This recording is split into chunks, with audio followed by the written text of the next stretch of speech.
আসি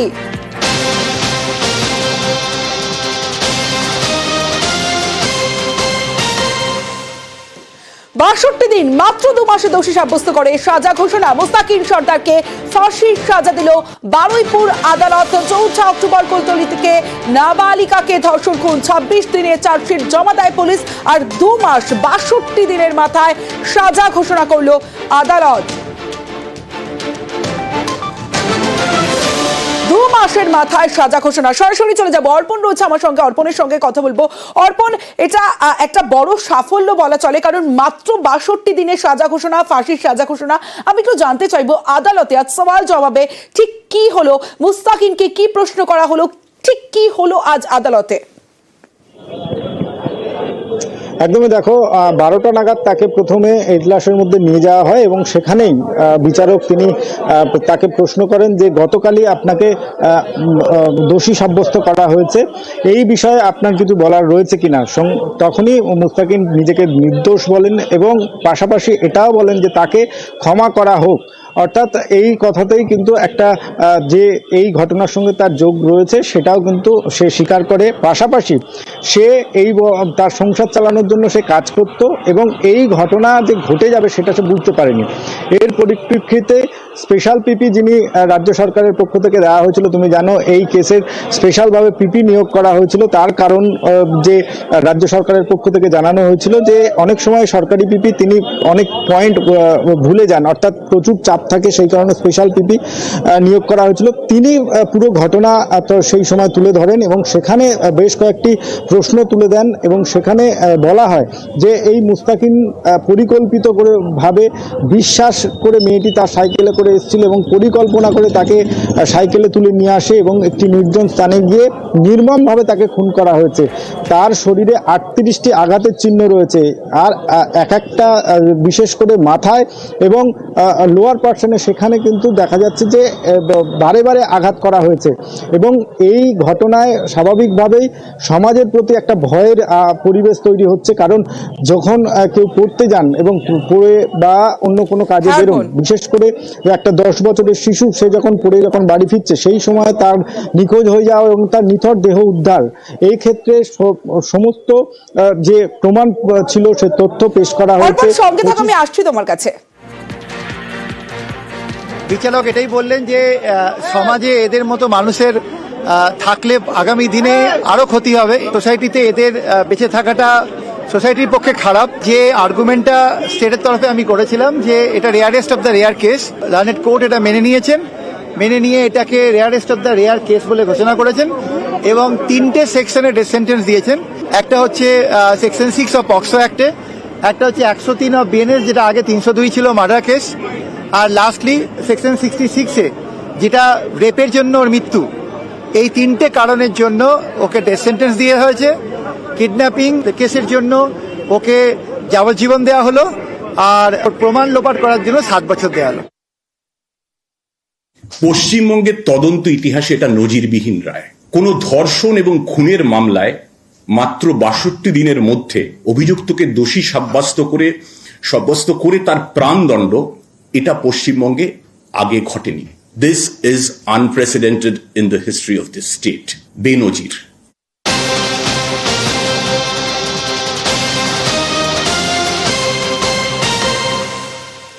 অর্পণ রয়েছে আমার সঙ্গে। অর্পণ, একটা বেনজির ঘটনা, কিন্তু যে কোনো সাজা ঘোষণার আগে অভিযুক্তের কাছে জিজ্ঞাসা করেন বিচারক। সেক্ষেত্রে এখানেও কি জিজ্ঞাসা করা হয়েছিল এই মুস্তাকিনকে? তখন সে কি উত্তর দেয়? একদমই দেখো, মুস্তাকিনকে যখন জিজ্ঞাসা করা হয় যে এই ঘটনায় গতকালই আপনাকে দোষী সাব্যস্ত করা হয়েছে, আপনার কিছু বলার রয়েছে কিনা, সেখানে এই ঘটনায় সে প্রথমে নিজেকে জানায় যে এই ঘটনা এত বড় ঘটনা ঘটবে সে সেটা বুঝতে পারেনি। এর পাশাপাশি তিনি জানান তাকে ক্ষমা করা হোক। এই ঘটনায় সে যখন কোর্টে তাকে যখন পেশ করা হয় তখন জানিয়েছিল যে ঘটনা তিনি ঘটাননি। তারপরে কোর্ট লকআপে তিনি এই কথা বলার পরেই কিন্তু দেখা গিয়েছে বিচারকের সামনে তিনি জানাচ্ছেন যে তাকে ক্ষমা করা হোক এবং তিনি বা পরিবারের সংসার টানার জন্য তিনি বাইরে কাজ করেন এবং সেই কাজ করার সুবাদে তার বাবা মাকে দেখতে হবে, সেই কারণে তাকে ক্ষমা করা হোক। কিন্তু এখানেই প্রশ্ন তুলেছেন সরকারি পিপি, স্পেশাল পিপি। তিনি জানান পুরো ঘটনা যেভাবে ঘটানো হয়েছে সম্পূর্ণ পরিকল্পিত। সে প্রথমে পুলিশের কাছে জানিয়েছিল যে এই মেয়েটির সঙ্গে তার ভালোবাসা রয়েছে, অর্থাৎ এই ভালোবাসার যে কথা সেটা জানানোর পরেই কিন্তু তাকে ফার্দার যখন জিজ্ঞাসাবাদ করা হয় তাহলে মৃত্যুর কারণটা কি সেখানে কিন্তু স্পষ্ট করেনি। এবং আজকের যে অর্থাৎ প্রথমে তিনি এই মুস্তাকিন অভিযুক্ত, সে জানায় সে এই ধরনের ঘটনা ঘটেনি, কিন্তু পরে তিনি ক্ষমা করে দেওয়ার জন্য আবেদনও করেন এবং এখনো শেষ মুহূর্তেও সে বলছে যে সে কোনো অন্যায় করেনি, তাকে ফাঁসানো হয়েছে। আমি কিছু করিনি, আমাকে ফাঁসাচ্ছে, আমি বলতে চাই না। মেয়েরা সরকার করেছে পার্টির তরফ থেকে। কুলতলির যে ঘটনা, সেই ঘটনা বিরল থেকে বিরলতম বলে আদালতে সওয়াল। বিশেষ সরকারি আইনজীবী নিহত নাবালিকার শরীরে 42টি আঘাত মামলায় 34 জন সাক্ষীর বয়ান রেকর্ড। সায়েন্টিফিক এভিডেন্সেই অপরাধের কিনারা। সার্কামস্ট্যান্সিয়াল সায়েন্টিফিক এভিডেন্সের মামলায় প্রচুর হেল্প করেছে।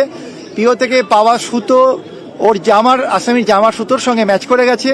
আসামির জামায় পাওয়া ব্লাড ডিএনএর সঙ্গে ভিকটিমের ব্লাডের ডিএনএ ম্যাচ করে গেছে। এই মামলা কামদানি থেকে অনেক তাড়াতাড়ি হয়েছে এবং আমার ধারণা ব্যক্তিগতভাবে এত সায়েন্টিফিক এখানে এভিডেন্স যে ডিএনএ প্রোফাইল ম্যাচ হয়ে গেছে, এই জায়গা থেকে আমার মনে হয় না কোনো ইনকনক্লুসিভনেস এর মধ্যে রয়েছে।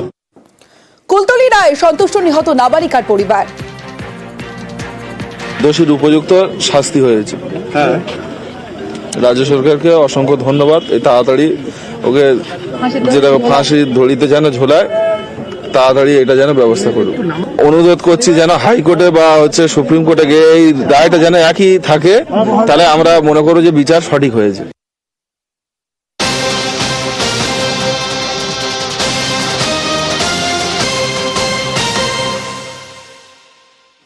কুলতলিতে ফাঁসির সাজা ঘোষণার পর এক্সান্টেলে পোস্ট করেছেন মুখ্যমন্ত্রী মমতা বন্দ্যোপাধ্যায়। তিনি লিখেছেন, এই রায় রাজ্যের ইতিহাসে অভূতপূর্ব।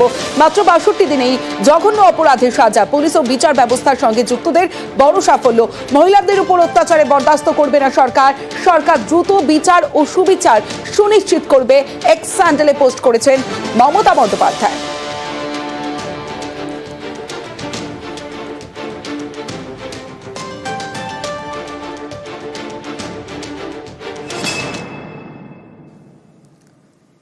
কুলতলিতে বিচার আরজি করে কবে? কারণ কুলতলিতে ধর্ষণ খুনের ঘটনায় মৃত্যুদণ্ড, মাত্র 2 মাসেই মামলা নিষ্পত্তি। কিন্তু আরজি করের ঘটনা, তরুণী চিকিৎসককে ধর্ষণ করে খুনের ঘটনায় প্রায় 4 মাস হতে চলেছে, এখনো বিচারের অপেক্ষায়।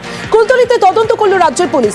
আরজি করের ঘটনায় তদন্তে কেন্দ্রীয় সংস্থা সিবিআই। আরজি করের দ্রুত বিচারের দাবিতে ফের আন্দোলনের হুঁশিয়ারি দিয়েছেন নিহত চিকিৎসকের বাবা।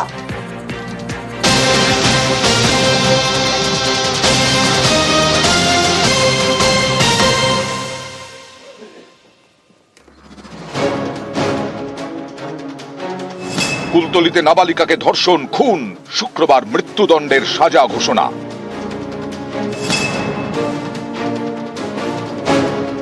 কুলতলিতে তদন্ত করেছে রাজ্য পুলিশ।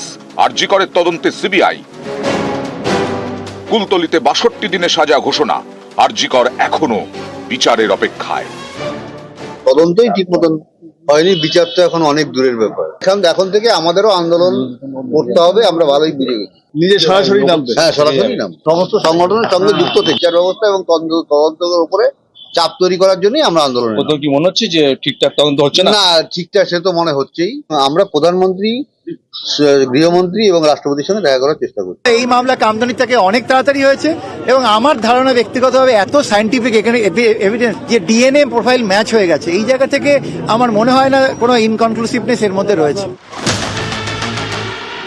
গত আগস্টে আরজি করে চিকিৎসক পড়ুয়াকে ধর্ষণ করে খুনের অভিযোগ ওঠে।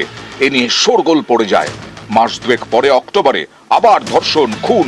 এবার দক্ষিণ 24 পরগনার কুলতলিতে নাবালিকা পড়ুয়াকে ধর্ষণ করে খুনের অভিযোগ। আরজি কর নিয়ে আন্দোলনের আবহে এই ঘটনা ঘিরেও তোলপাড় শুরু হয়। কুলতলিতে গত 4 অক্টোবর রাতে ক্লাস 4 পড়ুয়ার ক্ষতবিক্ষত দেহ উদ্ধার হয়। দেহ উদ্ধারের আগেই অভিযুক্ত মোস্তাকিন সর্দারকে গ্রেফতার করা হয়।